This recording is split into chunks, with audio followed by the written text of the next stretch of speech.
Estamos en las bodegas de Osborne, en el 250 aniversario de su fundación. Nos hemos venido a las bodegas que conformaron, bueno, pues la génesis de este proyecto bicentenario y medio. Y hemos venido a conocer en el marco de este aniversario las joyas de la corona. Cuáles son aquellos vinos del marco que, bueno, brillan por su valor y que brillan por su historia.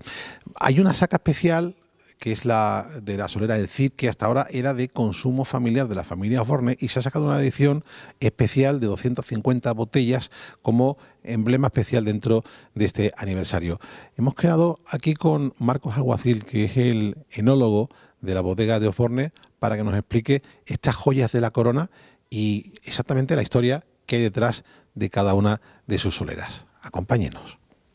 Fíjense cómo la puerta de entrada es la de un templo, una iglesia, es una de las catedrales del vino. Estamos en la bodega de Mora, de Osborne. Y, bueno, pues aquí vemos cómo en medio de este ambiente que es austero, pero al mismo tiempo misterioso también, ¿no? Y nos encontramos con Marcos Alguacil. Marcos, ¿qué tal? Buenas tardes. Buenas tardes, ¿qué tal, Eugenio? Bueno, estamos en una de las bodegas de Mora. Esta es la bodega de la derecha, básicamente, como se le conoce. El núcleo de Mora pues tiene la bodega de la derecha, la de la izquierda y la de los Arcos, que es la que une las dos.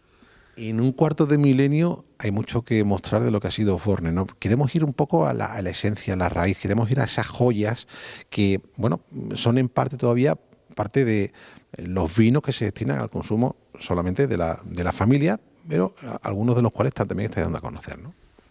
Pues sí, tenemos la suerte de que los dueños, la familia Osborne, son amantes del vino y entonces, bueno, pues si bien se diversificó el negocio a lo largo de toda esta historia en, bueno, como bien saben, jamón en 5J, anís del Mono, vinos de Montecillo de La Rioja, pero siempre han tenido su corazón en los vinos de Jerez y entonces siempre les ha, bueno, aparte de ser una empresa, pues son amantes del vino y han querido mantener pues el legado de Bodegas Osborne, cuando se llamaba DAF y compañía. Tenemos muchas soleras de aquella época.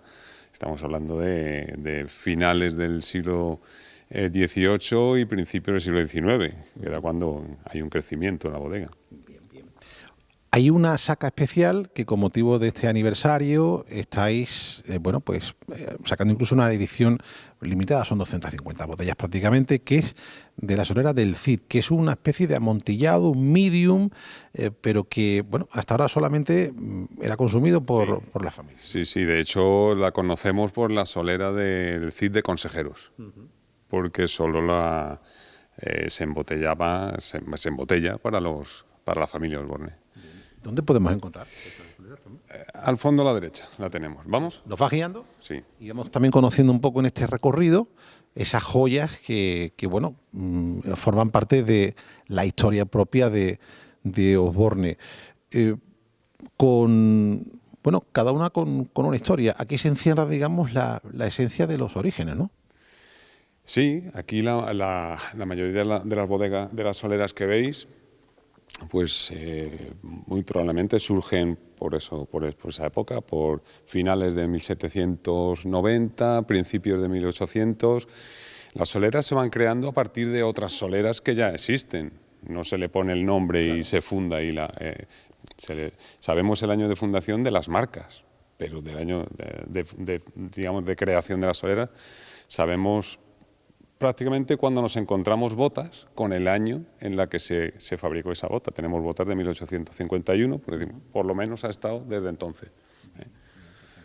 Bueno, pues vamos con ese recorrido, tú nos vas indicando, si nos encontramos antes con... Sí, vamos a ir primero la solera del Cid. Sí, perfecto. Y os comento qué tipo de vino es, porque es un vino muy especial, como tú decías, siempre ha sido un amontillado. Sí.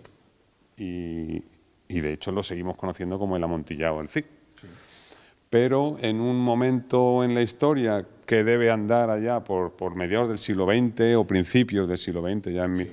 Es un amontillado tan viejo, con tanta vejez, con tanta carga de astringencia, de madera, que el capataz de entonces, o el químico, pues decidió añadirle un poco de Pedro Ximénez para darle un poquito de lo que se llamaban los vinos abocados o amorosos, y hacerlo más amable, en definitiva, ¿no? Sí.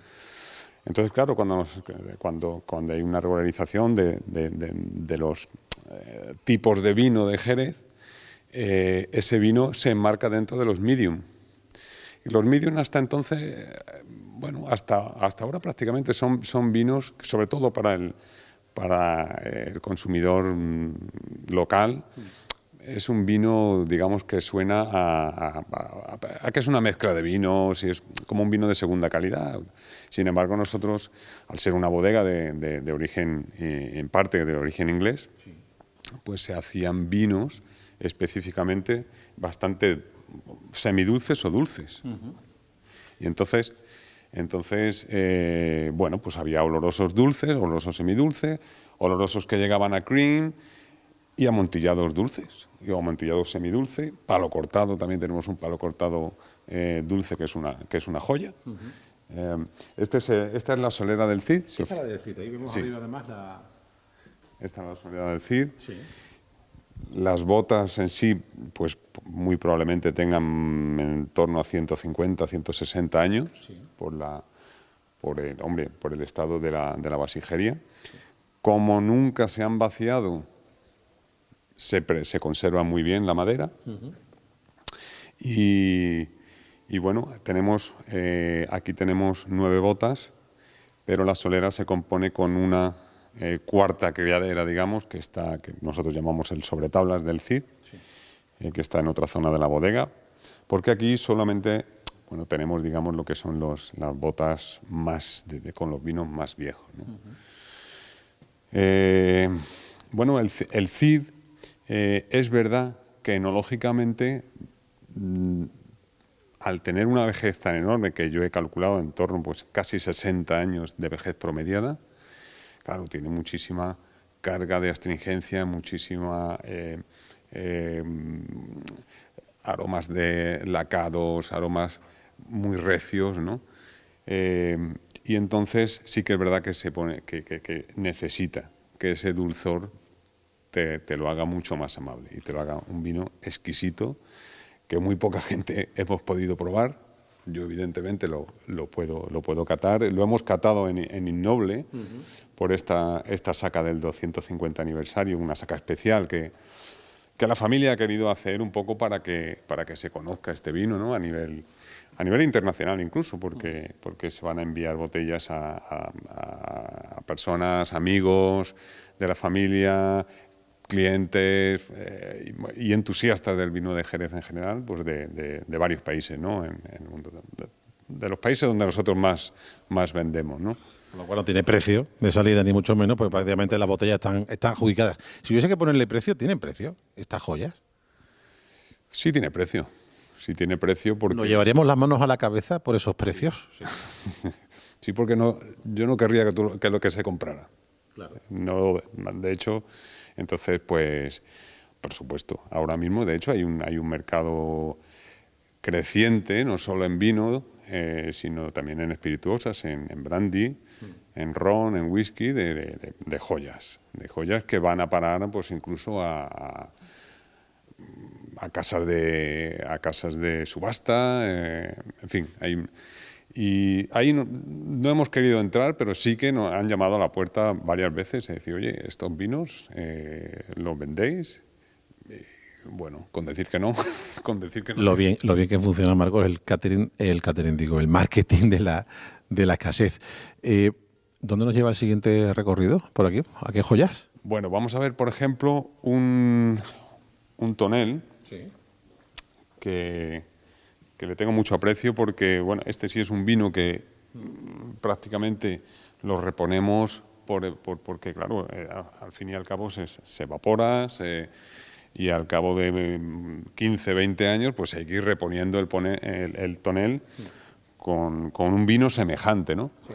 Pero es una bota pues que firmó un amigo de la familia que se llamaba Washington Irving, sí. El escritor, ¿ves? Ahí tienes, en 1828. Y bueno, al analizar el vino que tiene dentro, podemos intuir que es un vino que quedó ahí. Eso, ni siquiera tú lo has catado. Yo sí lo he catado. Ah, vale.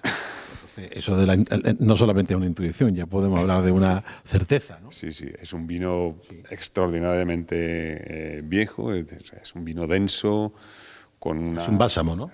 Sí, es prácticamente un perfume es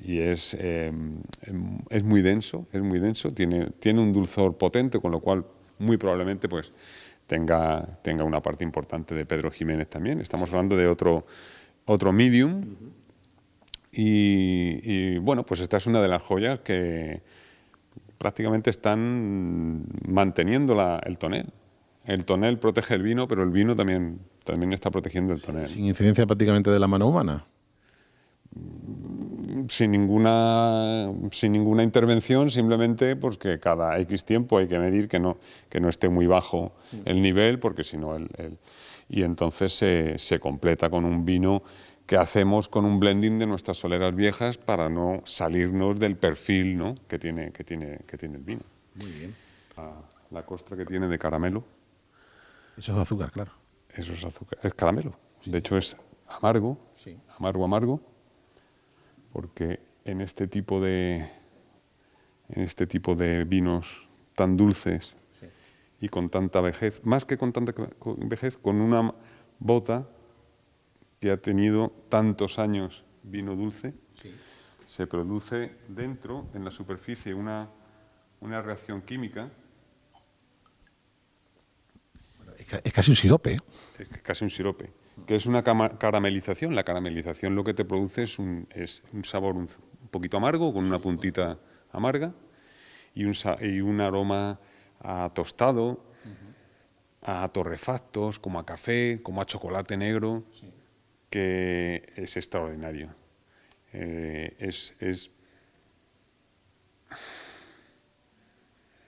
Bueno, le da unas características únicas. Es un vino muy goloso, porque tiene un dulzor de prácticamente 500 gramos por cada litro, es decir, la mitad es azúcar.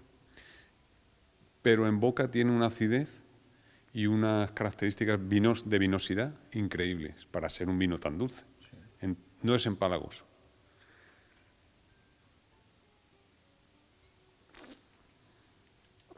Es extraordinario. Este es uno de los vinos que más premios nos ha granjeado a lo largo de los años, porque es un vino que sorprende muchísimo, que sorprende en matices, que sorprende en lo largo que es. Es un vino que te lo puedes estar saboreando toda la tarde, aunque ya te hayas tomado la copa. Para mí es extraordinario, es uno de los mejores que tenemos aquí en la bodega. ¿Este vino qué tratamiento tiene? Quiero decir, veíamos antes Washington Irving, por ejemplo, se deja ahí en la bota y se deja, ¿no? ¿Este qué forma tiene de...? Bueno, este tiene 2 saques al año, sí, como ya digo, de unos 180 litros aproximadamente en cada saque, y luego tiene una solera que evidentemente funciona de criadera. Tiene, creo que son 2 escalas de criadera, más luego un sobretablas. Hacen que sea un vino de más de 40 años de vejez promediada, y ese saque es necesario hacerlo, aunque no se venda, aunque ese vino, en este caso se vende, por supuesto, y está... Sí. Pero como mantenimiento hay que darles lo que es el corrido de escala, porque si no el vino se apelmaza, se te queda cerrado, se queda reducido y pierde las características. Fíjate que estamos hablando además que es un vino que el cuidado principal se lo está dando la madera. Lo normal es que te cargues un vino con la madera, con tantos años. Aquí el efecto contrario. Aquí el vino tiene que estar en este tipo de bota tan extraordinariamente viejo, que el propio caramelo que hay en el interior ya sólido, pues impide, digamos, que la madera se gaste y que esa madera, digamos, tenga demasiada impronta dentro del vino, ¿no? El vino como protector de la propia madera de la bota. Fijándonos bien, vemos arriba una fecha, 1851. ¿Ante qué estamos, Marcos? Pues esta es la solera de Fino La Honda. Creemos que es una de las soleras de fino más antiguas que existen. Y porque en esa época, en 1800, en la década de 1850, todavía el fino no se llamaba fino. Era un vino que, bueno, pues que surgía a partir de una fortificación que se quedaba corta, que le crecía la levadura de flor, transformaba el vino, lo convertía en un vino más claro, más pálido, más fino. Pero hasta aquel entonces no se llamaba fino. Era bueno, y hemos visto que estas botas tienen una cantidad de cabezuelas, que las cabezuelas no es otra cosa que la levadura de flor. Sí. Cuando va muriendo se va acumulando en el fondo y, digamos, se va creyendo como una serie de estratos, como si fuera un estrato arqueológico, ¿no? Y esas cabezuelas van creciendo en torno a 1 milímetro al año y nosotros medimos 17 centímetros, con lo cual podemos creer que llevan dando vino fino desde ese año, desde 1851. Han pasado del siglo XIX. 170. Posiblemente porque esa bodega se adquiere, la bodega de La Honda, que está un poquito más lejos de aquí, de la bodega de Mora, se adquiere en el año 54, 1854. Y es un momento en el que la empresa, la bodega, está creciendo mucho. Está, digamos, ampliando sus naves de bodega. Y en aquel momento Thomas Osborne ya había muerto, que fue el primer Osborne, y fue su mujer, Aurora, la que, digamos, hace crecer en ese momento, sigue, digamos, con el negocio de su marido, que ya lo tenía, digamos, pues prácticamente en un 80% de las acciones de la sociedad vinatera DAF y compañía. Bueno, pues ella sigue adquiriendo más naves y va ampliando la bodega, digamos, va ampliando la familia Osborne dentro de esa sociedad y hasta alcanzar el 100% allá por 1859 o quizá más tarde. Sí. Y entonces, bueno, pues es digamos el legado de aquella época. Pues tenemos este fino que se utilizaba para reforzar otros vinos, para hacer blendings de otros vinos, pero que nunca se había comercializado como tal, con la marca, digamos, de Fino La Honda, hasta hace prácticamente 1 año y pico que la sacamos y además en una categoría que yo creo que está creciendo en Jerez, que es el vino en rama, el vino fino en rama sobre todo. Poder captar esos aromas de bodega, esos aromas que estamos ahora mismo apreciando y que, bueno, si este vino se clarifica, se filtra, se pierde parte de esa potencia, ¿no? Y entonces, bueno, pues lo hemos querido sacar en rama y creo que es uno de los finos actualmente, pues, de hecho, más viejos. Es un vino que sacamos de esta tercera escala, a veces de la segunda, a veces de la cuarta, dependiendo del saque, porque, claro, es un vino que se está amontillando de manera natural dentro de la bota. ¿Cuántas botellas de Fino das anualmente? Pues unas 2.000, unas 4.000 botellas. 2.000 por saca. Queremos hacer una saca de otoño y una saca de primavera. Vale. 4.000, estamos hablando de una edición también limitada. ¿A qué precio? ¿Qué precio se está saliendo en el mercado? Pues creo que anda sobre los 25 euros así, una botella de medio litro. Bueno, vemos el color de ese fino.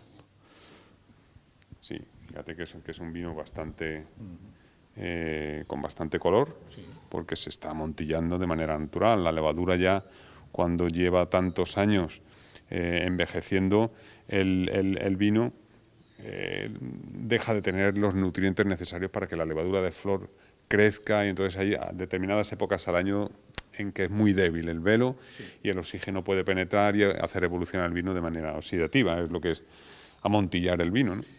¿Puede tener el mismo color que tenía a mediados del 19, el fino Holanda? Bueno, ahí ya no lo sabemos, depende de lo que sacaran. Seguramente mientras más rotación el vino evidentemente es más claro, ¿eh? Y en estos momentos, lo que sí que es un vino que siempre ha tenido muchas escalas para ser un fino. Es un vino que cuando yo lo conocí tenía 10 escalas, después lo redujimos a 8 escalas. Y claro, en esa cantidad de saque y rocío, esa oxigenación, hacía un fino muy especial, un fino muy salino y un fino que tiene un color que para mí es un color muy bonito, pero que nunca se ha considerado, o por lo menos el consumidor actual, el fino lo considera un vino más pálido, y sin embargo el verdadero amante de los vinos de Jerez, de los vinos finos de Jerez, reconoce un vino fino con cierta vejez, con este color, como un vino exquisito. Y además un vino que se conserva muy bien en botella. Es un vino que se abre a lo mejor dentro de un año en la botella o dentro de 2 y está exactamente igual a cuando se embotelló. Muy especial. Muy especial, porque es difícil de clasificar. Sí. No podría compararlo con ningún vino, pero no lo puede. Bueno, se puede comparar con algún manzanilla pasada, sí que, pero claro, porque hay una categoría en el Consejo Regulador que es manzanilla pasada, pero no fino pasado. Probablemente dentro de pocos meses podemos tener una categoría de fino especial o fino pasado o fino viejo, donde podamos encajar ya mucho más este tipo de vino, que evidentemente va a seguir siendo un vino para experto, un vino para amante de este tipo de vino, porque es un vino muy difícil, es un vino exquisito, pero difícil de encasillar en nuestro concepto entre fino y amontillado, ¿no? Bueno, es un paseo el que estamos dando por estas bodegas con un cuarto de milenio de vida, que es lo que celebra, además, este año 2022, Oforne, 250 aniversario. Hemos venido a conocer estas pequeñas joyas, pequeñas grandes joyas. Muchas de ellas, bueno, pues no podrán llegar a los paladares de la mayor parte de nuestros televidentes, pero bueno es conocer esos tesoros escondidos que hoy nos ha mostrado Marcos Alguacil, que es enólogo de la bodega Oforne. Marcos, un placer, muchísimas gracias y feliz aniversario, ¿eh? Muchísimas gracias a ti por el interés, además, por estos vinos.